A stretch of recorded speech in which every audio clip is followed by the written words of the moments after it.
山中清晨，薄雾还没散，阿川站在老松下，双脚分开，两手慢慢抬起，照着师傅教的样子练拳，沉肩、坠肘、含胸、拔背、松腰、落胯，每一句口诀他都背得很熟。可是拳一动，身体就不对了，肩膀一紧，气就卡在胸口，脚一想入地，膝盖又僵住，手一想揉，整个人就软塌，一想发劲，身体又变得像石头。练到最后，阿川停下来，忍不住叹了一口气：师傅，我越练越糊涂。朴朋克坐在石上，手里拿着一根枯枝，在地上画了一个圆。阿川走过去，皱着眉说：你教我松，我就放松；你教我沉，我就往下沉；你叫我用意不用力，我就不敢用力。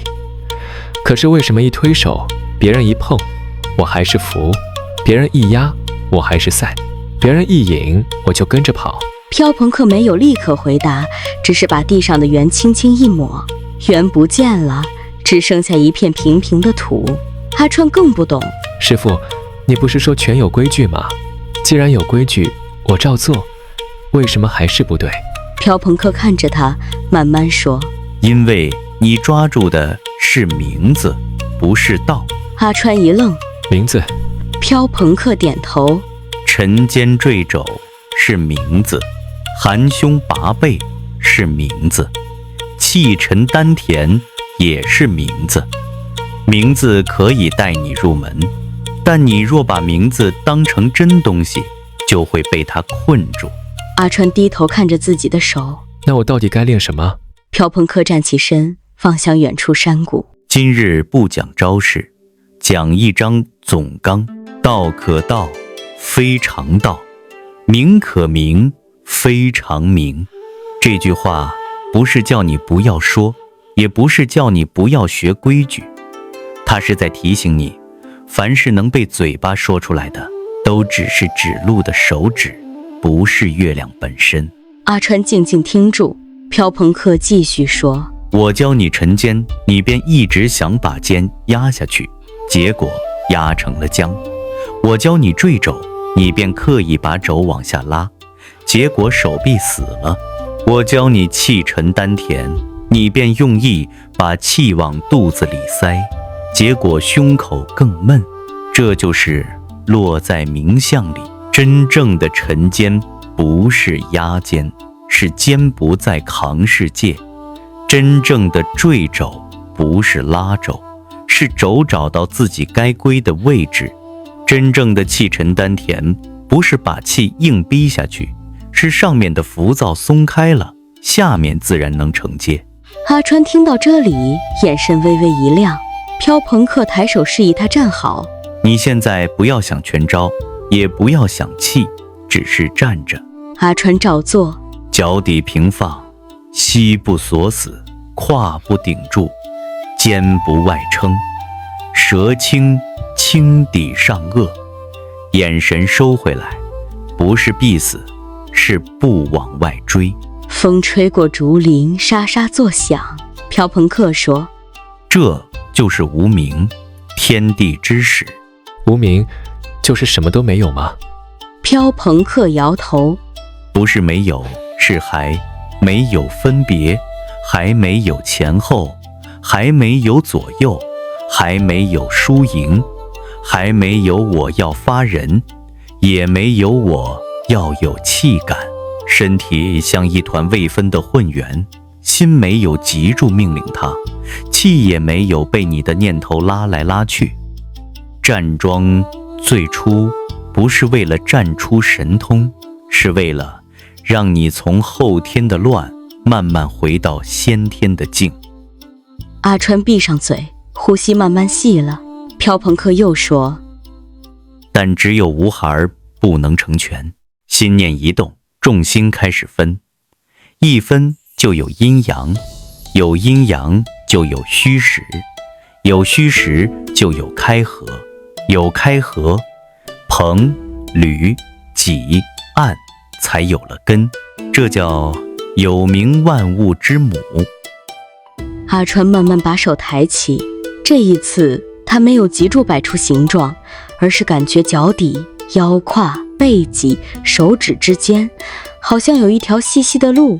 飘朋克看着他说，拳架是有名，招式是有名，口诀也是有名。有名不可废，因为没有规矩你入不了门。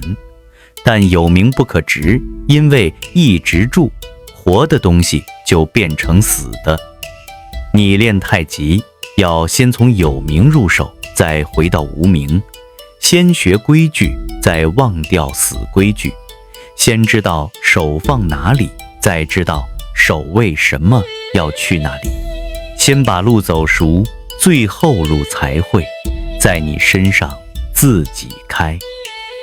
阿川问，那老子说常无欲以观其妙，常有欲以观其徼，又怎么练？飘朋克笑了笑，这句最要紧。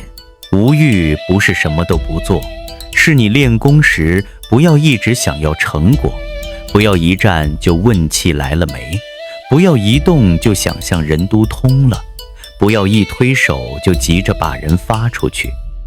你一想要，心就往外奔，心往外奔，气就浮，气一浮，身体就撑，身体一撑，根就断。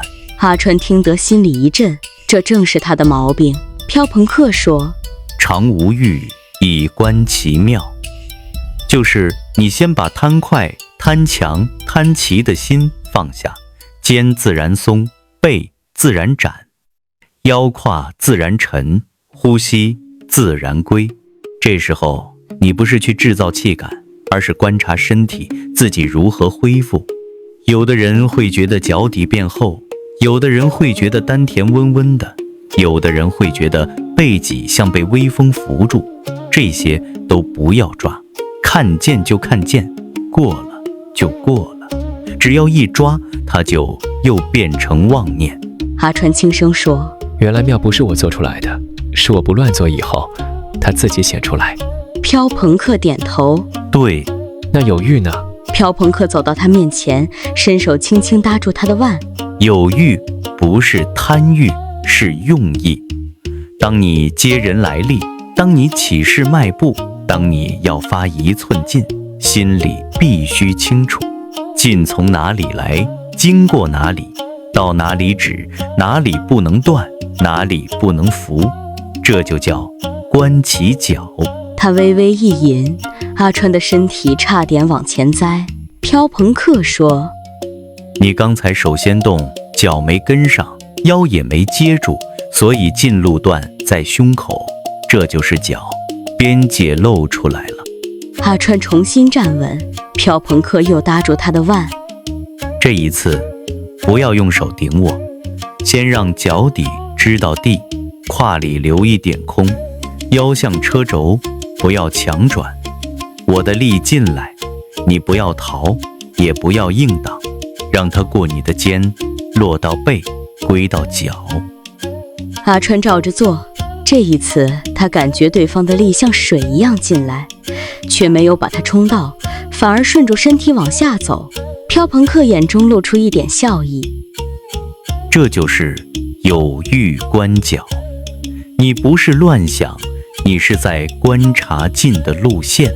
阿川忽然明白，无欲不是发呆，有欲不是逞强，一个是放下多余的心去看身体深处的自然，一个是提起清明的意去看劲道运行的分寸。飘朋克说，所以老子又说，此两者同出而异名，同谓之玄。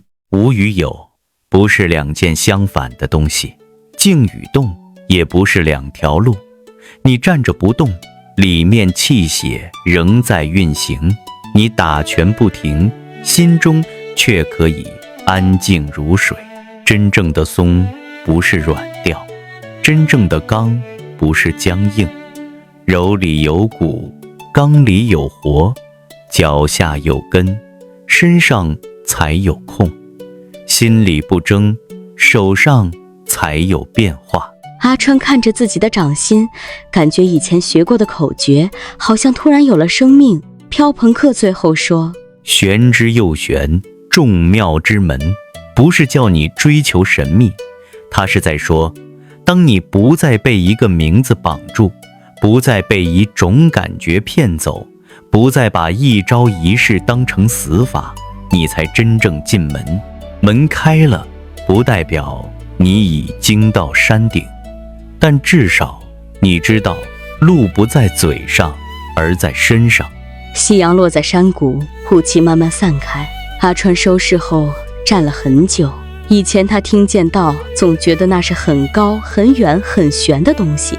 今天他才知道，道不是离人很远，道在肩膀不再硬撑的那一刻，道在肘能自然下坠的那一刻，道在心不急着求成的那一刻，道在脚底重新感觉到大地的那一刻。我以前以为练拳就是把口诀记熟，把动作做对，后来才发现，名字只是入口，身体真的通了，才叫开始懂。无不是空掉，是回到还没乱之前。有不是止住，是让阴阳虚实有路可走。无欲不是没有方向，是先放下，急功近利。有欲不是贪甚，是用清明的意观察境从哪里来，往哪里去。他低头看着自己的双手，慢慢握拳，又慢慢松开。原来老子第一章不是只给人读的，是给人练的。真正的道，不在嘴巴说的多漂亮，真正的拳也不在外形摆得多像。当心安下来，气沉下来，脚入地，身体有了根，那条看不见的路才会自己出现。阿川转身看向远处的飘朋克，飘朋克只留下一句话：记住，学拳先学名，成拳要忘名，从有名入门，从无名见道。阿川合掌一礼，